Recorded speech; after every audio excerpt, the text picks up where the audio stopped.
Empire.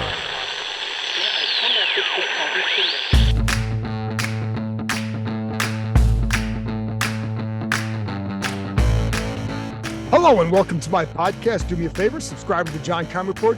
Wherever you get your podcast, you're watching on YouTube, hit that like button, hit that subscribe button. You can find us there as part of Empire Media. That's AMPIRE. Always much appreciated when you tune in. And again, you can always read my work on ESPN.com. So there you go. So today, Thursday, another training camp wrap-up practice report. So today, a much lighter day. Yesterday, they went 2.5 hours, but today was a lot about correcting mistakes that have been made over the last couple days. So they went pretty hard for 3 days, back-to-back days in pads, and they run a higher volume of plays in those practices than they used to. And I told you on Wednesday, they went for 2.5 hours in the pads, and so it was very physical. So they wanted a lighter day, but the reason why they also wanted, and this is another Bieniemy impact, is because they wanted to go over and correct a lot of the stuff that they had seen during the last couple of days and just going over some plays to make sure they get it down right. So you're watching the number one offense work against like the backup defensive players, and the defensive players are, it's almost like a scout team situation because they'll give them the play card and they'll show what they need to do because they want to give the offense a look with a particular play against a particular look so they could work on that and something maybe they messed up the other day. And it's one of those things that, again, this is something that, and I was talking to Ron Rivera afterwards, like this is something that Andy Reid did in Kansas City and in Philadelphia. So it's a carryover from that, but it's because of Bieniemy being here and they gives them a chance to, again, go over some mistakes. Bieniemy has been pretty good, based on what I've heard, at correcting these mistakes during the practice, and also gives the defensive players the same ability to do that as well. So that's a lot of what they were doing today. And, I go back to that higher volume of plays. And so when we were talking to, a couple of us were talking to Logan Thomas after practice on Wednesday about the higher volume, and Nikki Javala wrote a story in the Washington Post about how there's not much standing around anymore in practice. And you're still going to see it because you can't have everybody out there all at once. And if there's a group, if there's 11 on 11, you're going to have guys who will be on the sidelines. But by and large, there's always something going on. And you go back to the higher volume. And one of the reasons that when talking to Logan Thomas, that they like doing that, or what they're trying to prepare them for, is the fourth quarter of games. And that's when, that's when games are won or lost. And if you can be sharper in those late sessions in practice, perhaps it carries over to the games at some point. As an example, in that practice on Wednesday, they had officials here for the first time. The offense had 5 false start penalties. Now, I don't know that was all the first string offense, but the offense in general had 5 false starts. The defense had 3 face mask penalties during that period. So that's could be a direct result of getting tired, getting worn down. But the more you do that, the better you can condition yourself for the game. So that's why you do it now. And it's why I think that's part of the philosophy, is to kind of get, some of it is just throwing a lot at them and getting things done and practicing with a different sort of tempo and urgency. But also the offshoot is conditioning them. There's a conditioning aspect, but it's also conditioning them physically and mentally, because if you can't be sharp in the fourth quarter, you're going to struggle to win games in this league. So now you know about that. With Sam Howell, part of the key, we talked a lot about how he did not look sharp on Saturday. It's been talked about, by almost too much, because there's a ton on that kid, right? And listen, if you're going to be a starting quarterback in the NFL, you're going to get a lot placed on you. But to me, the whole thing is it's progress and how do you respond? And Howell responded with a steadily solid week. And Monday was better than Saturday. Tuesday was better than Monday. And Wednesday was better than Tuesday. And so that's what the coaches are also looking to. Keep in mind, it's not where Howell is at now. It's where they think he can get to. And that's what you always have to keep in mind when you're going with a young quarterback. We know what Jacoby Brissett offers, and I think he's a valuable addition here, because in case Howell can't do it, or in case if they don't feel confident in him, you have a veteran you can turn to, and a veteran who's played in games, has experience, and can go out and run it, just like he's run it many times before. But with Howell, what they're looking for is it's always about decision making. It's not just did you complete the pass or not. It's why did you go to this receiver? Because over time, the things that will win in this league are good decision making, good habits, right? So, and I jotted down in my notes Kirk Cousins, and I was talking to someone about this today. Cousins came in as a 4th round pick. Was he dramatically more talented than Sam Howell coming out of college? No. And in fact, you could probably make a case the other way with Howell, that if, I think Howell probably has more talent. The one thing they share though is they work on the important aspects of the position, that knowing the coverages, knowing the reads, knowing the defense, et cetera. When Howell was a freshman, early in his tenure at North Carolina, he was already looking at NFL defenses because they knew the kid had a shot to get to the NFL. That stuff translates. That's why Cousins has lasted, however good you think he is. The guy was a 4th round pick who's made a ton of money and has been a quality starter in the NFL because of how he worked. It wasn't about physical traits. It was about how he worked.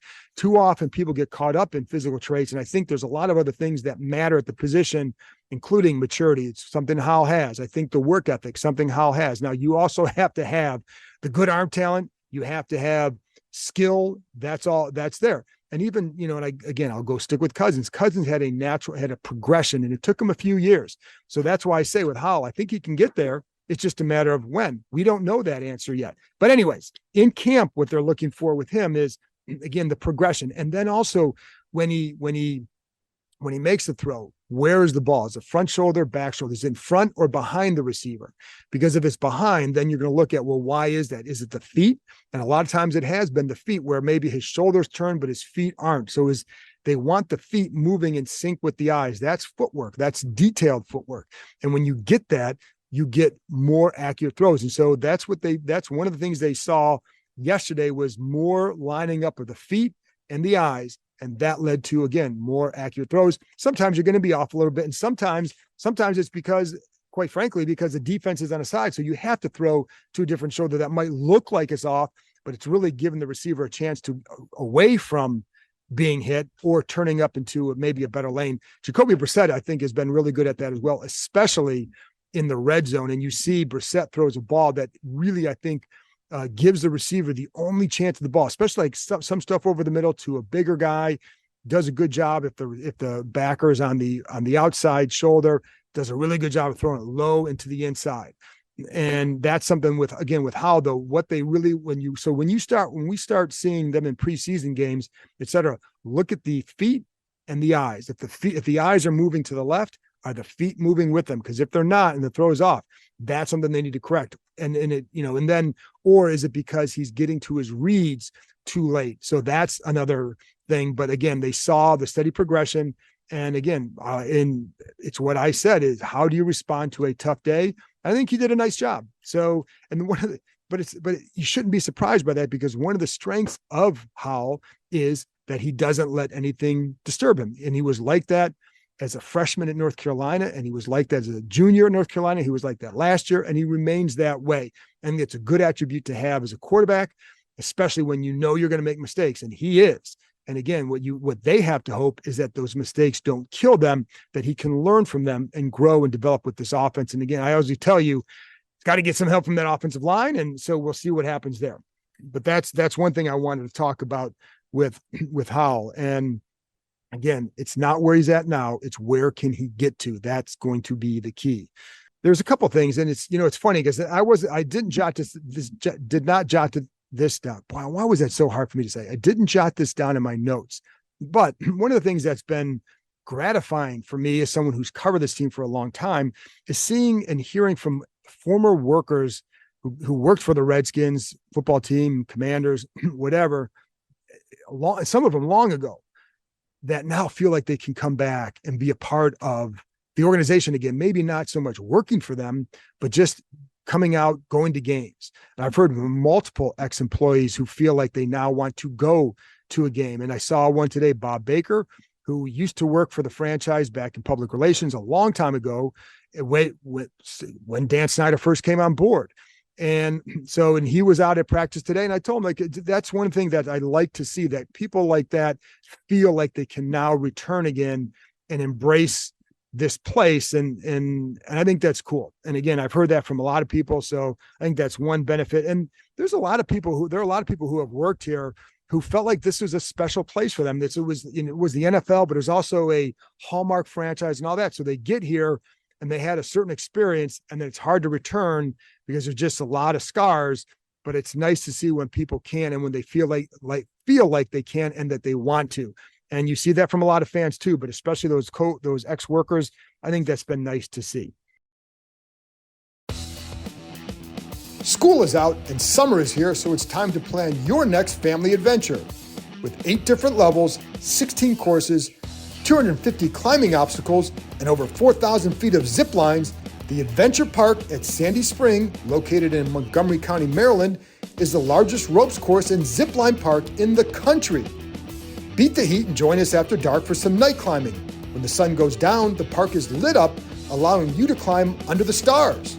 Check out their glow-in-the-park events for extra glow lights and music throughout the forest. Want to keep your feet on the ground? Grab a bite to eat from the food truck and give axe throwing a try.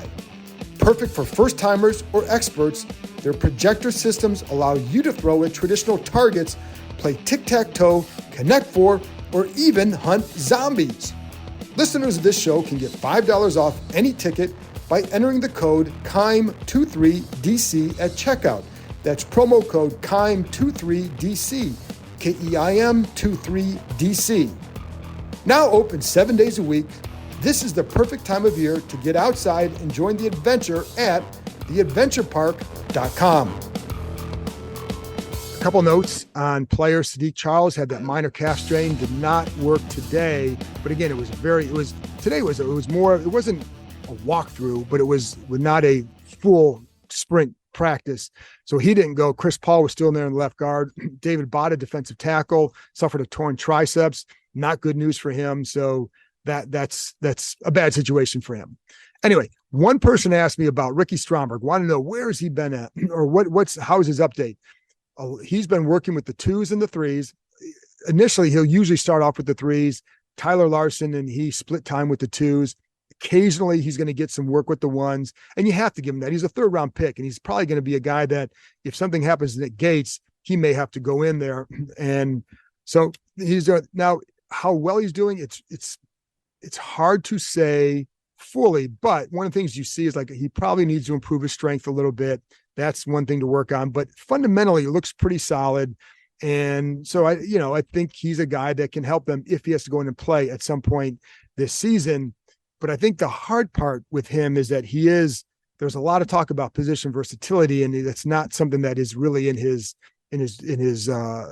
resume right now. So, and that's not how they view him as a guard. So they view him as a center. And that's why a guy like Tyler Larson may have to stick around. Because when you look at the offensive line and the backups, it could be a pretty inexperienced group, because let's say they keep 10 offensive linemen. Well, 3 of them are going to be either if Chris Paul doesn't start, Chris Paul, Stromberg, and Braden Daniels. So you have 2 guys who are rookies and another guy who is, only in his 2nd year. That's a lot of inexperience. And then Cornelius Lucas, veteran.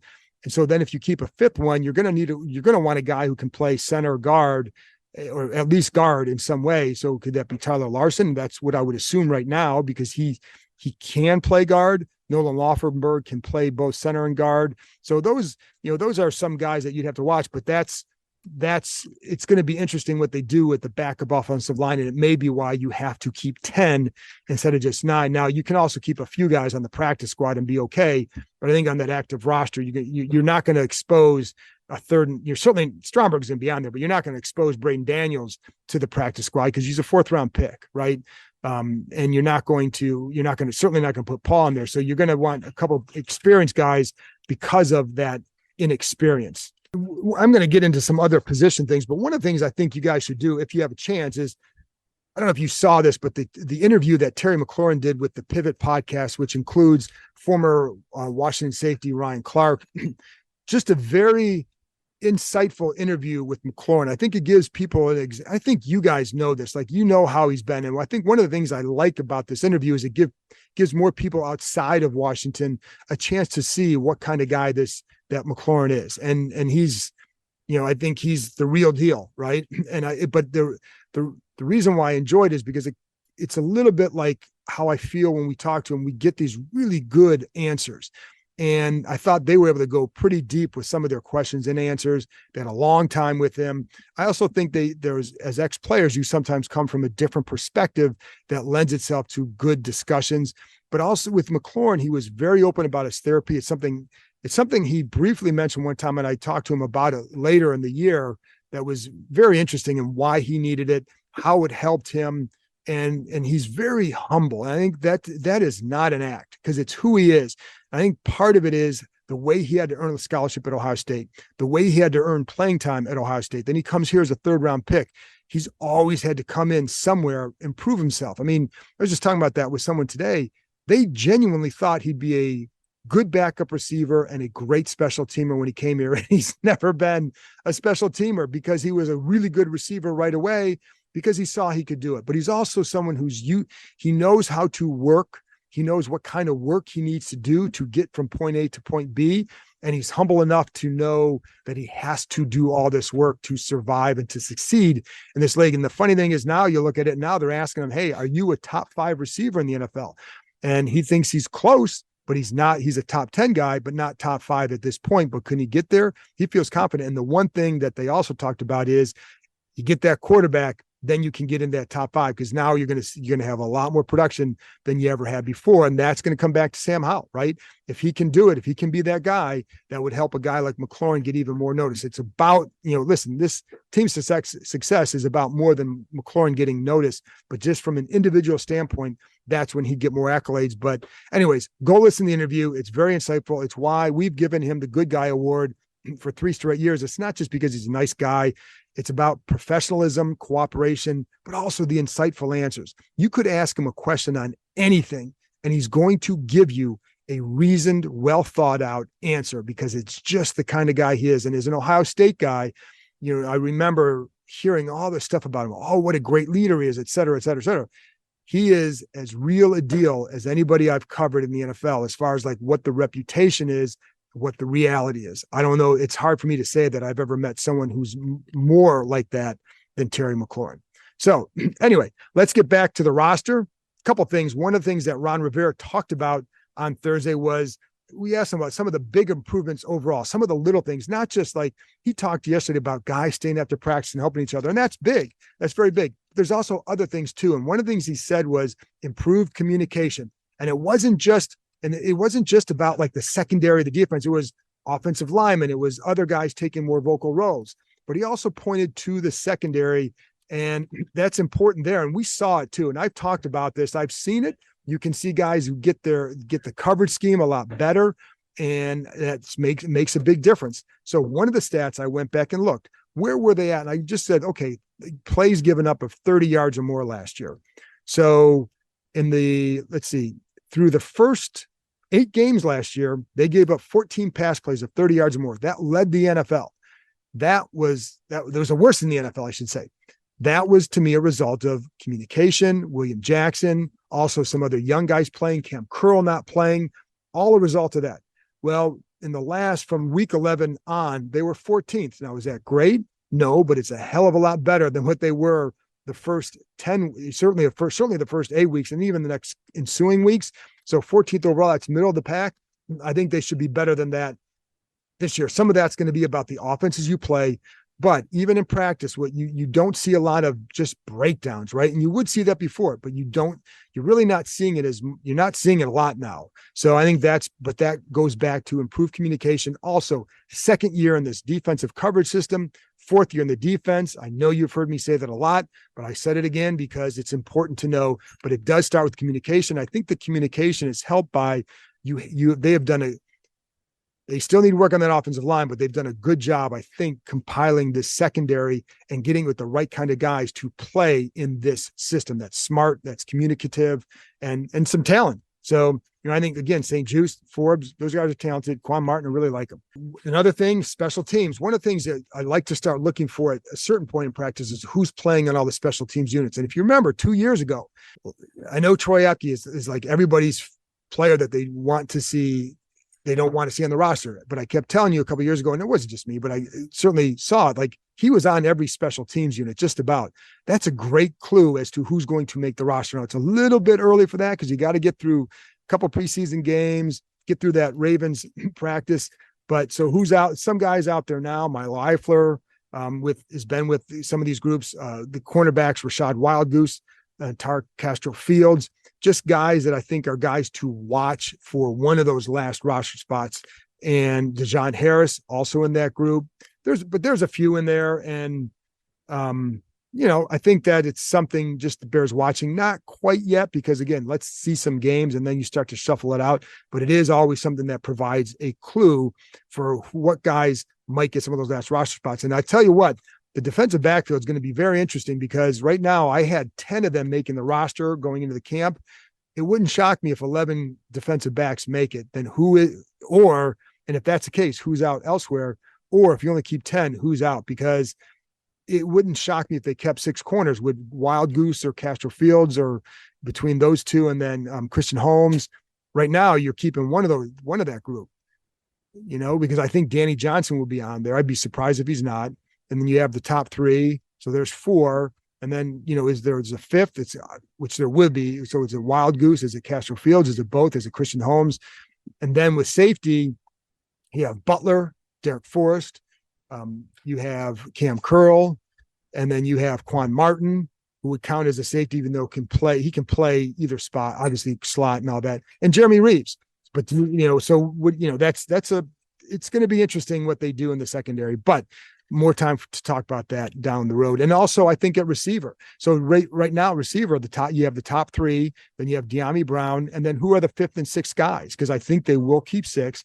And when I look at it right now, if I had to guess right now, it would be Byron Pringle and Dax Milne. Then you have a guy like Kaz Allen, guys like Marcus Kemp, who's got special teams ability. Kaz Allen could be a returner, but we got to see what he can do from scrimmage first. And they place a great deal of value on securing the ball as a punt returner above everything else. Don't lose the ball. And while you want to get the big play, the first thing to do is secure the ball.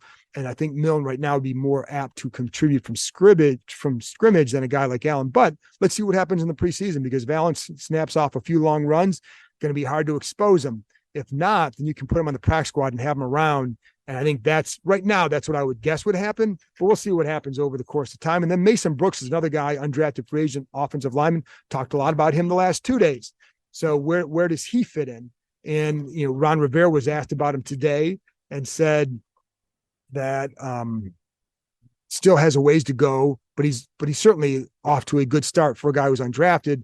But I think he's a guy.